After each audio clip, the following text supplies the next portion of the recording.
মাননীয় স্পিকার, আমি একটি বক্তব্য দিতে চাই, যে বক্তব্যে আমাদের বাংলাদেশে একটু হলেও উন্নতি হতে পারে। যেমন আমাদের বাংলাদেশে খুন খারাপি, চাঁদাবাজ, ঘুষখোর, সুদখোর অনেক দিক থেকে এগিয়ে রয়েছে। যেমন একটি মিসাইল মারতে হলেও আমাদের বাংলাদেশে 3 বার চাঁদা দিতে হয়। এদিক থেকে আমাদের বাংলাদেশ মেডেল পুরস্কার নিয়ে জয়লাভ করতে পারে। এর জন্য আমাদের বাংলাদেশে মাথা নিচু করে চলতে হয়, লোক সমাজে মাথা নিচু করতে চলতে হয়। আমাদের বাংলাদেশ এই দিকে অনেক পিছিয়ে রয়েছে, যার কারণে আমরা বাংলাদেশে উন্নতি করতে পারছি না।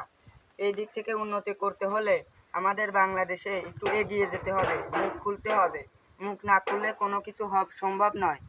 কারণ যেমন ইরান ইসরায়েলের যুদ্ধ চলছে, এই যুদ্ধে যদি আমরা একটা মিসাইল দিতে চাই, তাও আমাদের অনেক চাঁদা দিতে হবে, ভেবে দেখতে হবে কত জায়গায় চাঁদা নেবে, কোন জায়গায় চাঁদা দেওয়া লাগবে, সেদিক থেকে আমাদের বিবেচনা করে দেখতে হয়।